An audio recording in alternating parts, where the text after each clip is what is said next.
É um novo épico clássico que você quer? Então é um novo épico clássico que você vai ter.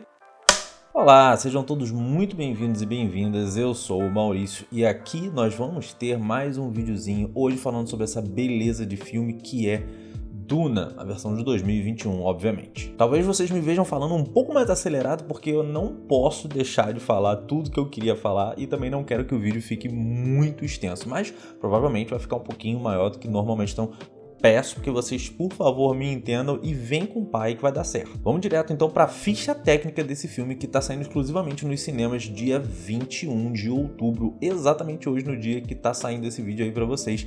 O filme tem uma duração de aproximadamente 2 horas e 36 minutos, é uma ficção científica e também tem a classificação indicativa de 12 anos. A direção fica por conta de Denis Villeneuve, que é aí um excelente diretor, dispensa apresentações, mas ele não tá sozinho escrevendo o roteiro, essa nova adaptação do livro de Frank Herbert. Ele tá também com Eric Roth e o Jon Spaihts, que são dois veteranos, duas pessoas com bastante trabalhos e bastante coisa relevante na carreira. A gente sempre fala sobre isso aqui e a gente vê como no final das contas pode contribuir positivamente para que seja um sucesso o filme. Quanto ao elenco, eu não vou parar dessa vez para colocar foto de todos aqui, porque é um elenco estelar, como eu falei para vocês, esse vídeo pode ficar um pouco maior. Só vou dizer para vocês que nós temos aí Timothée Chalamet, temos a Zendaya, Rebecca Ferguson, Oscar Isaac, temos Jason Momoa, Stellan Skarsgård, Josh Brolin, Javier Bardem e muita gente aí. Então, que elenco, né, gente? Que elenco! Então, partiu o sinopse agora, galera. Eu gostaria de dizer que vou falar como uma pessoa que não leu os livros, porque eu acho que esse filme merece ser um pouco mais abrangente do que simplesmente agradar aos fãs da adaptação.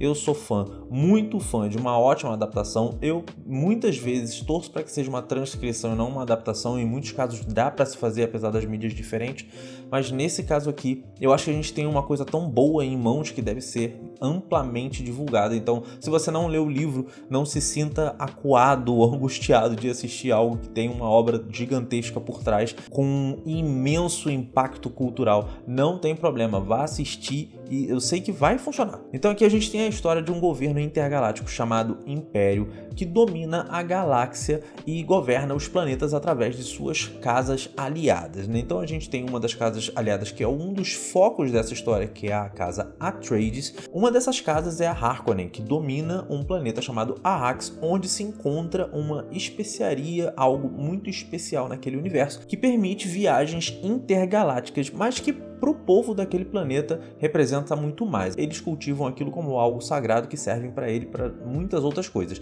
Se você assistir o trailer, você vai saber que os Fremen são as pessoas que moram lá, são os habitantes do planeta Arrax, que já usam a especiaria há muito tempo, por isso eles têm a cor azulada nos olhos. Mas os Harkonnen são uma casa brutal, extremamente violenta, que vive massacrando os Fremen e roubando tudo que pode ali, sem respeitar em nada os habitantes do planeta. Até que em determinado momento, o Barão, que é o alto governante do Império, resolve remover os Harkonnen dali e mandar os Atreides, que, como eu falei, é o outro foco dessa história. Com isso se cria um embate político bastante interessante. Afinal de contas, por que o Império resolveu remover os Harkonnen daquela área depois de tanto tempo fazendo o que faziam e colocar os Atreides no lugar, uma casa que era extremamente respeitada? E a gente descobre com o tempo que isso tem muito mais do que a gente esperava que fosse. Liderando essa trama, a gente tem o Paul Atreides, papel do Timothée Chalamet, e o Leto Atreides, papel do Oscar Isaac, que é Duque de Caladan, planeta governado por essa família, aprendendo todos os costumes e tudo que é necessário para governar quando chegar a hora dele de substituir o seu pai, enquanto chega a hora de se mudar para o planeta Arrax, onde o Império designou que sua família fosse a nova governante e gerenciasse tanto a extração quanto o envio de especiaria para os lugares do universo que fossem necessários. Isso desperta muita raiva na casa Harkonnen, que acaba se vendo desrespeitada, e com isso a gente já tem o campo de batalha definido. Antes da gente ir para os prós e contras, eu tenho que dizer para vocês, sim, o que tá aqui no título que eu falei no início não é nada exagerado na minha opinião. A gente tem finalmente um novo clássico à altura de Senhor dos Anéis, Peter Jackson e tudo mais, como um clássico moderno, obviamente falando, e eu acho que esse filme peca tão pouco, que o pouco que peca não é exatamente um obstáculo para poder diminuir a nota que a gente dá para ele. Sendo assim, vocês já sabendo da minha opinião, a gente vai partir agora para os prós e contras. E eu vou começar pela grandiosidade dessa produção, desse projeto. É impressionante como a escala de todas as coisas é muito bem definida, tanto pelos ângulos das câmeras, pelos takes, pela aproximação, efeitos especiais e também a definição de posição no ambiente. E o contraste disso com ambientes extremamente grandes para a gente se posicionar naquele universo e ver o tamanho do que a gente está falando é realmente perfeito. Os efeitos especiais são incrivelmente bem realizados. Olha, é fácil da gente notar na maioria dos filmes que possuem uma grande quantidade de efeitos especiais, e até os que têm poucos também, em muitos casos, algumas marcas que ficam ao redor dos objetos que são posicionados na tela e que acabam tirando um pouco daquela intenção de realidade que eles querem passar pra gente. Duna teve um cuidado extremo suavizando objetos virtuais nas cenas, como o voo das naves, por exemplo, ao fazer o máximo para que os efeitos se misturassem bem com as cenas em geral e usando uma paleta de cores muito homogênea que acabou facilitando o trabalho de deixar tudo muito mais crível. Mesmo com a clara diferença na paleta de cores para apresentar cada planeta daquele universo e facilitar a identificação, Duna praticamente nunca destaca cores, tirando bastante da saturação e apostando em tons escuros leves e nivelados ali por um acinzentado. É praticamente como se a gente assistisse com uma película acinzentada na frente de um filme que já não tem muita saturação. Isso contribui demais para a gente sentir o clima inóspito e desagradável de cada local. A Arrakis obviamente acaba se destacando um pouco por ter esse tom global um pouco mais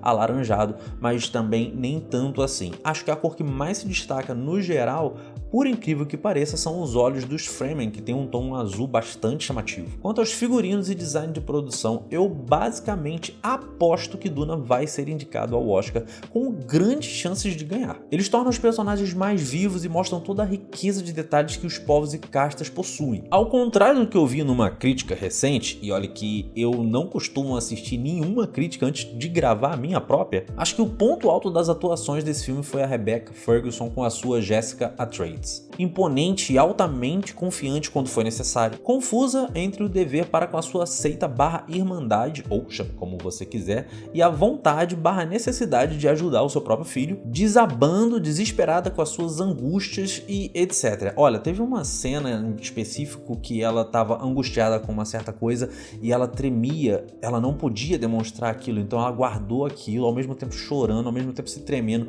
Foi impressionante, me impactou bastante. Certamente, para mim, a pessoa que mais teve chance de mostrar as nuances de uma atuação num filme em que os diálogos são muito mais secos e densos. Timothée Chalamet foi realmente uma baita de uma escolha. Não curto muito o semblante natural dele, que remete a algo com pouca disposição para todas as coisas e muito sono, mas o seu papel se aproveitou disso em boa parte do filme, e quando ele foi exigido, ele deu além do que eu imaginava que ele iria. Não que ele seja mau ator, nem que eu ache isso, nem nada demais, realmente só não esperava isso. A cena dele com a mão na caixa da reverenda mãe, inclusive, tá no trailer, então não é nenhum tipo de spoiler, é impressionante. O que ele faz sozinho, com todos os seus olhares, com todos os seus sentimentos, a flor da pele ali, é realmente bastante desgastante, a gente se sente apreensivo, e ele passou isso com uma facilidade tremenda. Além das cenas de luta, porque como eu falei, ele parece que tem pouca disposição para as coisas, mas ele realmente é muito rápido, muito veloz, fez as cenas ficarem um pouco mais críveis, então realmente eu gostei da escolha dele, achei bastante acertada. Eu tava errado quanto a ele, é simples assim, não conheço o trabalho do cara, então é a primeira vez que eu tô assistindo alguma coisa dele,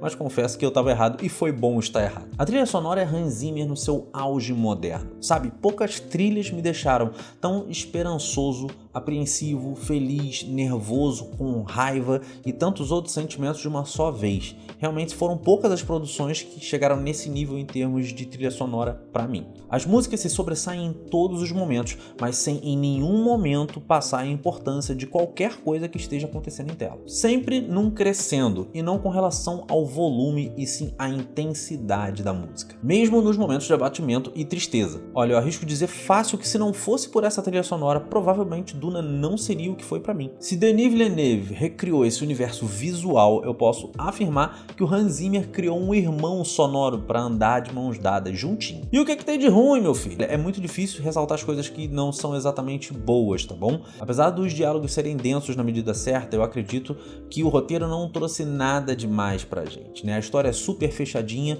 mas sem nenhuma surpresa na escrita, então nada que realmente pudesse se sobressair. Acho que isso pode atrapalhar um pouco o ritmo do filme, principalmente para as pessoas que não são exatamente fãs da obra. Mas isso aí é apenas minha visão. Pouquíssimos momentos eu realmente senti que estava tendo um efeito especial na tela. E como eu falei para vocês, aquelas marcas que acabam atrapalhando, que mostram que tem um green screen, um fundo verde aqui atrás, então foram poucos os momentos, mas existiram. Terminar o filme no ponto que terminou é extremamente perigoso, porque o diretor tem a ideia de dar continuidade desde o início, mas pode ser que os resultados não sejam bons o suficiente ou que ele desista por qualquer outro motivo que não o agrade. O Denis Villeneuve é um daqueles que acredita que a gente só poderia ver Duna no cinema, e acho que nesse ponto eu acho que eu vou concordar com ele. Não que só possa no cinema, mas enfim, a experiência fica muito mais completa. Mas o ponto em que o filme terminou deixa muita coisa em aberto. Então eu posso garantir para vocês que se por algum motivo esse projeto não for para frente, vai ser um dos maiores desperdícios de potencial da história do cinema moderno. É isso, gente. Eu não sei se eu falei tudo, se eu deixei de falar. Eu sei que tá grande pra caraca isso aqui. Eu já tenho 36 minutos de arquivo para editar, para transformar isso na menor quantidade possível. Então eu espero que vocês tenham gostado. Pedir para vocês, por favor, não esquecer de se inscrever nesse canal, largar aquele like aqui embaixo que fortalece pra caramba a história do canal. Diz aqui coisas que eu não falei que vocês perceberam, coisas das quais vocês discordaram, tudo que vocês quiserem. E não deixa de seguir a gente também lá no @popA2 no Instagram, tudo junto por extenso, beleza? Pop A2. Falou, pessoal, é isso aí e até o próximo vídeo.